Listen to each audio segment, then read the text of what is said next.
समस्त विद्वद्गण, आचार्यगण, ब्रह्मचारीगण और वंदनीय मातृश्री, हम सभी अपने जीवन में एक लक्ष्य को लेकर के आगे बढ़ते हैं। मुख्य लक्ष्य हम सभी का एक ही है, ईश्वर प्राप्ति, अनंत सुख की प्राप्ति, मोक्ष की प्राप्ति, किसी भी नाम से हम उसको कहें। और उस लक्ष्य की प्राप्ति के लिए हम बहुत सारे छोटे छोटे लक्ष्यों का निर्धारण करते हैं, जो हमारे मुख्य लक्ष्य की प्राप्ति में सहायक होते हैं। और सर्वप्रथम वह जो लक्ष्य है, ब्रह्मचर्य आश्रम में विद्या का है, वानप्रस्थ आश्रम में भी विद्या की प्रमुखता रखी गई। तो अपने जीवन में जितना हम विद्या को जानने का, प्राप्त करने का प्रयास करते हैं, उतना हम अपने मुख्य लक्ष्य की ओर आगे बढ़ते हैं। विद्या को प्राप्त करने का एक मुख्य साधन है शास्त्र, आप्त पुरुषों के द्वारा लिखे गए ग्रंथ, और उन शास्त्रों को पढ़ना और उन शास्त्रों पर निसंशय होकर के श्रद्धापूर्वक विश्वास रखना, ये बहुत आवश्यक होता है। विद्या की प्राप्ति के लिए कुछ परस्पर के नियमों का होना बहुत आवश्यक है। अध्ययन की प्रवृत्ति तभी संभव है जब अध्यापक और अध्येता विद्यार्थी के बीच में कुछ आवश्यक अनिवार्य संबंध हो। उसमें सर्वप्रथम है श्रद्धा, श्रद्धावान लभते जात। एक गुरु, एक आचार्य और एक अध्ययन करने वाला व्यक्ति, उनके बीच में जो परस्पर के संबंध हैं, उसमें जितनी श्रद्धा होगी उतना विद्या का विकास होगा। माता, पिता और गुरु, इन तीनों को वाल्मीकि रामायण के अंदर कहा गया, ये तीनों प्रत्यक्ष देव हैं, और जो इन तीनों के साथ में उचित व्यवहार नहीं कर सकता, वो ईश्वर को प्राप्ति नहीं कर सकता है। जिनका उपकार सीधा हमारे जीवन पर है, उनके साथ ही यदि उचित व्यवहार नहीं हो रहा है, तो जो परोक्ष पिता है, उसके साथ में व्यवहार करने में व्यक्ति कभी सक्षम नहीं हो पाएगा। प्रत्यक्ष साक्षात गुरु, उसके प्रति उपकृत रहना और उसके प्रति श्रद्धान्वित रहना, ये हमारे भीतर के संस्कारों को पैदा करते हैं, और यही संस्कार फिर हम ईश्वर की ओर इसका उपयोग करते हैं। जिसे कहा गया है कि तस्य भूमिषु विनियोगः, हालांकि वो एक भिन्न प्रसंग में कहा गया है, लेकिन हम उसको यहाँ पर एक भिन्न तरीके से कह सकते हैं कि एक अवस्था में जहाँ साक्षात देव हमारे सामने उपस्थित हैं, उनके लिए यदि हमने उन संस्कारों को बना लिया है, तो ईश्वर के लिए भी हम उन संस्कारों को बना सकते हैं। इसलिए सबसे पहले श्रद्धा का होना आवश्यक है कि हम उन व्यक्तियों के प्रति श्रद्धान्वित हो, श्रद्धा रखें जिनसे हम विद्या को प्राप्त कर रहे हैं। और श्रद्धा के भाव उत्पन्न करने के लिए हमें सबसे पहले क्या करना चाहिए, क्योंकि श्रद्धा के बिना पात्रता नहीं आएगी और पात्रता के बिना विद्या की प्राप्ति नहीं है। तो जो लोग विद्या के साथ में जुड़े हुए, विशेषकर ब्रह्मचारीगण हैं, वानप्रस्थी हैं, उनको यह सबसे पहले निर्धारित करना चाहिए कि मेरे जीवन का लक्ष्य अभी वर्तमान के अंदर विद्या का विकास है, विद्या की प्राप्ति है। और उस विद्या की प्राप्ति के लिए पूर्ण पुरुषार्थ आवश्यक है। श्रद्धा जब व्यक्ति रखेगा तभी अपने पढ़े हुए चीज़ों पर व्यक्ति का विश्वास रहेगा। जिन चीज़ों को उसने पढ़ा है उसका आचरण जीवन में उसका अपनाना तभी संभव है जब उसे इस बात पर विश्वास होगा कि जो कुछ मैंने पढ़ा हुआ है वह 100% यथार्थ है, सही है। आज बहुत सारे गुरुकुलों की स्थिति ये है, बहुत सारे संस्थानों की स्थिति ये है कि जिस विद्या को वो पढ़ते हैं उस विद्या पर उन्हें विश्वास ही नहीं।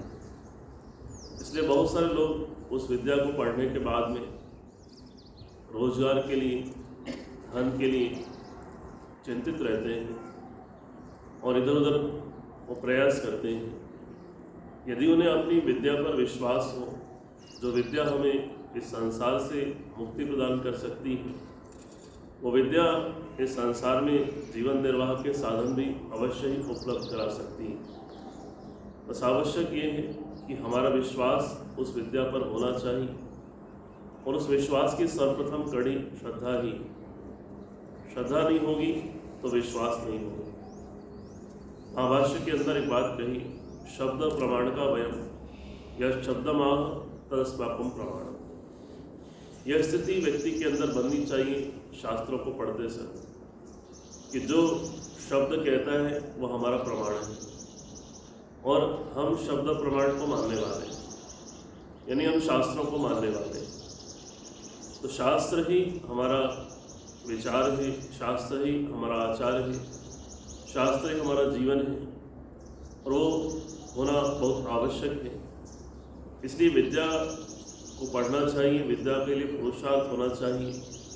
विद्या के बिना विकास संभव नहीं है। वो बहुत एक उद्भट लोग होते हैं, पूर्व जन्म के संस्कारी लोग होते हैं, जिन्होंने अपने संस्कारों को बहुत विकसित किया है और अथक पुरुषार्थ करके उन्होंने अपने आप को बहुत उच्च अवस्था में स्थापित किया है। लेकिन जिन लोगों ने अभी अपने आप को उच्च अवस्था में स्थापित नहीं कर पाए, उसके लिए योग दर्शन यहीं से प्रारंभ करता है कि श्रद्धा वीर्य स्मृति समाधि प्रज्ञा पूर्वक की परेशान। और वहाँ स्पष्ट रूप से कहा कि श्रद्धा जननी इव कल्याणी योगिनम पाति, कि वो श्रद्धा ही है जो योगी का रक्षण करती है और वो श्रद्धा ही होती है जो एक विद्या अध्ययन करने वाले अभ्यासी का रक्षण करती है।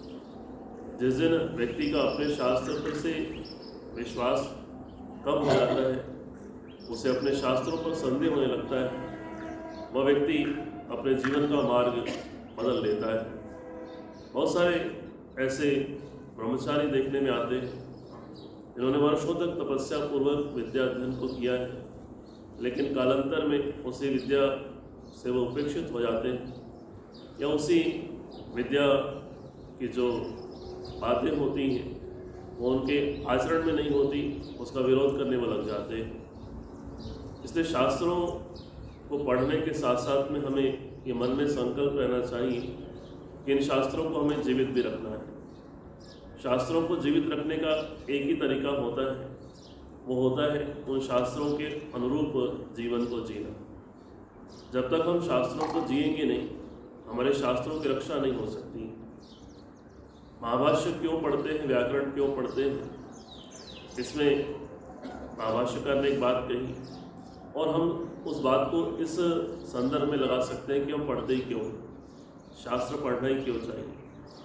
तो वहाँ पर बात कही कि रक्षार्थम वेदानाम अध्ययन व्याकरण, और वेदों की रक्षा के लिए न केवल व्याकरण ही है बल्कि समस्त विद्या ही वेदों की रक्षा के लिए है।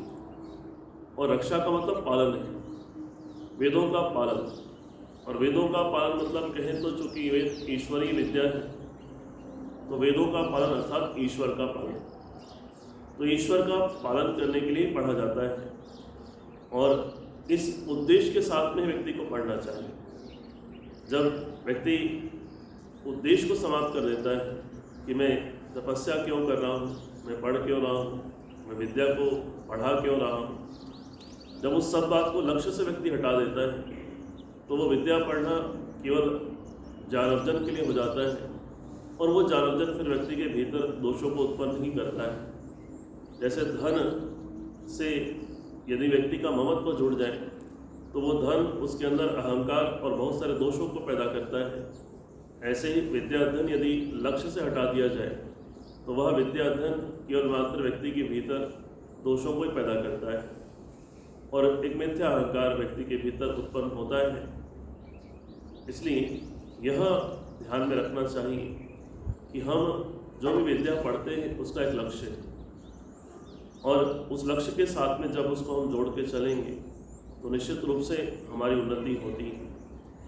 इसलिए सबसे पहला लक्ष्य, चाहे जो भी व्यक्ति हो, वो ब्रह्मचारी हो, वो गृहस्थी हो, वो वानप्रस्थी हो, सबसे पहला जो कार्य हर व्यक्ति को करने का होता है वह शास्त्राध्ययन के साथ में अवश्य जुड़ना उसको चाहिए। स्वाध्याय के रूप में हो चाहे क्रमबद्ध अध्ययन के रूप में हो, उसे स्वाध्याय या एक अध्ययन शास्त्रों का मनोवेग से करना ही चाहिए। और उस बात को अध्ययन करते समय अवश्य ही हमारा विश्वास पुष्ट होना चाहिए, हमारा विश्वास उस पर दृढ़ होना चाहिए, तभी हम उस विद्या को ठीक आगे चल करके बना पाते हैं। बहुत सारे विपरीत विचारधाराएं आज समाज के अंदर विकसित हैं, फैल रही हैं, और उससे कहीं न कहीं शास्त्रों का अध्ययन करने वाले लोगों की मानसिकताएं भी प्रभावित होती हैं। बहुत सारा संशय अपने परंपराओं पर व्यक्ति का बनने लग जाता है कि हम ठीक भी हैं कि नहीं, और जब व्यक्ति का अपनी परंपराओं पर ही संशय होने लग जाए कि हम ठीक है या दूसरे ठीक हैं, तब व्यक्ति दूसरी परंपराओं से, दूसरी विचारधाराओं से प्रभावित होता है, और कहीं न कहीं अपने आप को हीन मानने लग जाता है कि मैं कम हूँ, मैंने ये नहीं पढ़ा, उसने वो पढ़ा है, उसके पास वो साधन है, उसके पास वो धन है, उसके पास वो रूप है, उसके पास वो जीवन जीने की अलग शैली है। वो अपने आप पर व्यक्ति संदेह करने लग जाता है, अपनी शैली, अपना सामर्थ्य, अपनी विद्या, अपनी तपस्या, उस पर व्यक्ति को कहीं न कहीं एक संदेह होने लग जाता है, और ऐसा व्यक्ति मानने लग जाता है कि मैं शायद कुछ कम हूँ, और एक आत्मग्लानि के भाव व्यक्ति के भीतर आने लग जाते हैं। वह आत्मग्लानि के भाव क्यों आते हैं? क्योंकि जिस चीज़ को उसने जाना है, जिस चीज़ को उसने पढ़ा है, उस पर उसकी अपनी स्वयं की श्रद्धा नहीं होती। इसलिए बहुत आवश्यक ये है कि हम चीज़ों को श्रद्धापूर्वक जानते रहें, पढ़ते रहें, और वह विश्वास के भाव हमारे अंदर आते हैं। दूसरी बात ये है कि जब भी हम उस कार्य को करने का प्रयास करेंगे तो हर कार्य को करने का एक अपना सामर्थ्य चाहिए, और कार्य को करने के दो प्रकार के सामर्थ्य चाहिए, एक शारीरिक सामर्थ्य चाहिए, दूसरा मानसिक सामर्थ्य चाहिए। और अपने मानसिक सामर्थ्य और शारीरिक सामर्थ्य को व्यक्ति को हमेशा बढ़ाते रहना चाहिए, उस पर वृद्धि का प्रयास करते रहना चाहिए, क्योंकि यदि हमें बड़े लक्ष्य प्राप्त करने हैं तो हमें सामर्थ्य भी आवश्यक होगा। यदि हमारे पास में उस बात की न्यूनताएं हैं तो हम कभी भी बड़े लक्ष्य की ओर नहीं जा सकते। और शारीरिक सामर्थ्य की अपेक्षा सबसे पहला मानसिक सामर्थ्य चाहिए कि मैं इस काम को कर सकता हूँ। अष्टाध्यायी याद करनी है तो मैं इस चीज़ को आराम से याद कर सकता हूँ। जो व्यक्ति उसको ये मान लेता है कि मैं इस चीज़ को याद कर नहीं पाऊँगा, बड़ा समय लग जाएगा, कठिन है, वो व्यक्ति कभी याद कर ही नहीं सकता है। बहुत से ऐसे लोग होते हैं जो 60 साल की 65 साल की उम्र के अंदर भी उनके अंदर एक आत्मविश्वास होता है कि मैं इस बात को कर सकता हूँ, मैं इस काम को कर सकता हूँ, वो लोग निश्चित रूप से उस काम को उस अवस्था में भी कर लेते हैं। लेकिन जिनके अंदर एक सामर्थ्य नहीं होता है और अपने आप पर विश्वास नहीं होता है, वो इस प्रकार के कार्य को कभी कर ही नहीं पाते हैं, या उनके अंदर ये मानसिकता बना दी जाती है कि तुम्हारे बस का नहीं, और व्यक्ति दूसरों के विचार से प्रभावित होकर ये अपने आप पर अविश्वास कर लेता है कि हाँ, मेरे से ये काम नहीं होने वाला है। और जिस दिन व्यक्ति अपने आप पर ही ये अविश्वास कर ले कि ये काम मेरे से नहीं होने वाला है, वो काम कभी उससे होगा भी नहीं। इसलिए सर्वप्रथम मानसिक सामर्थ्य आवश्यक है, और अपने मानसिक सामर्थ्य को बढ़ा रखने के लिए व्यक्ति को सदैव ईश्वर की स्तुति, ईश्वर की प्रार्थना, ईश्वर की उपासनाओं की आवश्यकताएँ होती हैं। जितना व्यक्ति ईश्वर के साथ में अपने आप को जोड़ने का प्रयास करेगा, उतना उसका सामर्थ्य बढ़ेगा और आत्मविश्वास बढ़ेगा, और बड़े लक्ष्य को व्यक्ति प्राप्त करने के लिए उत्साहित रहेगा। उसके साथ साथ में शारीरिक सामर्थ्य को भी बढ़ाने का प्रयास निरंतर करते रहना चाहिए। शारीरिक बल को प्राप्त करना, शारीरिक ऊर्जा को प्राप्त करना, यह भी उतना ही आवश्यक और अनिवार्य होता है। तो जितना हमारे पास में सामर्थ्य होगा, हम उतने बड़े काम को कर पाएंगे। शास्त्राध्ययन को लेकर कभी ब्रह्मचारी के मन में ये होता ही नहीं लक्ष्य कि मैं संपूर्ण वाङ्मय को पढ़ूंगा या संपूर्ण वेदाध्ययन को मैं करूंगा। बहुत छोटे लक्ष्य वर्तमान के अंदर गुरुकुल के ब्रह्मचारी बना के चलते हैं, और जब लक्ष्य ही बना के नहीं चलते तो बहुत सारा समय उनका एक ही शास्त्रों को पढ़ने में चला जाता है। 10 वर्ष तक व्यक्ति व्याकरण ही पढ़ता रहता है और वो निरर्थक ही रहता है, क्योंकि बहुत सारा लक्ष्य नहीं है सामने। तो एक ही लक्ष्य के अंदर बहुत सारी चीज़ों को आलस्य प्रमादपूर्वक व्यक्ति करता है, और व्यक्ति के सामने बहुत सारे लक्ष्य होंगे तो वो आलस्य नहीं करेगा, बड़ा लक्ष्य होगा तो प्रमाद नहीं करेगा। हम लौकिक लोगों को देखें तो उनके सामने बहुत सारे लक्ष्य होते हैं, और इसलिए वो अथक पुरुषार्थ करते हैं, अथक परिश्रम करते हैं। लेकिन हमारे सामने चूँकि प्रतियोगिता नहीं होती, कंपटीशन नहीं होता, और इसलिए कहीं ना कहीं एक शिथिलताएँ होती हैं लक्ष्य के अंदर, और बहुत आलस्य प्रमादपूर्वक व्यक्ति शिथिलताएँ बहुत रहती हैं। तो शिथिलताएँ ना हो, इसके लिए हमें निरंतर अपने लक्ष्य को स्मरण करते रहना चाहिए, और उस लक्ष्य की स्मृति जितनी व्यक्ति के भीतर बनी रहेगी, उतना शिथिलताएँ कम रहेगी। इसलिए श्रद्धा हो, सामर्थ्य हो और लक्ष्य का सदैव स्मरण हो, तो हम निश्चित रूप से अपने जीवन को एक अच्छे उद्देश्य की ओर लेकर जा सकते हैं, जिसे श्रद्धा, वीर्य और उसके बाद में स्मृति कहा कि हमें वो चीज़ स्मरण रहे कि हमारा लक्ष्य क्या है, अपने आप को याद दिलाते रहें, तो हम आगे चलकर निश्चित रूप से एक उत्तम मेधा को, उत्तम बुद्धि को, प्रज्ञा को प्राप्त करने में सक्षम हो सकते हैं। ये कुछ बातें कहकर वाणी को विराम दूंगा।